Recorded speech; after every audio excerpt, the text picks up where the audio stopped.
后来镜头锁等来台湾，要来讲这个新冠病毒甲咱喙腔的卫生嘛真有关系。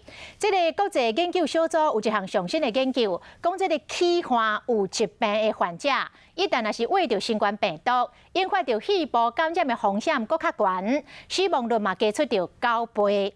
另外，指挥官陈时中进前讲，真紧就会当解除着喙暗的禁令。感染科的医师王立民认为，这可能是过度简化的讲法。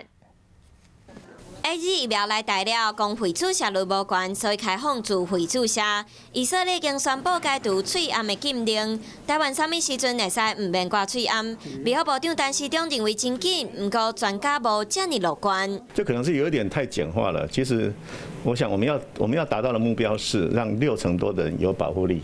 这是我们要达到的目标。要做到群体免疫，或者是会使食药控制，短期来恐惊无法度。英国、南非、美国的学者发表伫医学期刊的研究结果，有证据显示，喙瘾当中的新冠病毒会使自喙瘾进入血液，搁前往心脏，上尾也到肺部。尤其气管有疾病的人的状况更加严重。欧洲牙周病学联合会嘛发表研究，比对中东国家卡达568位较真者。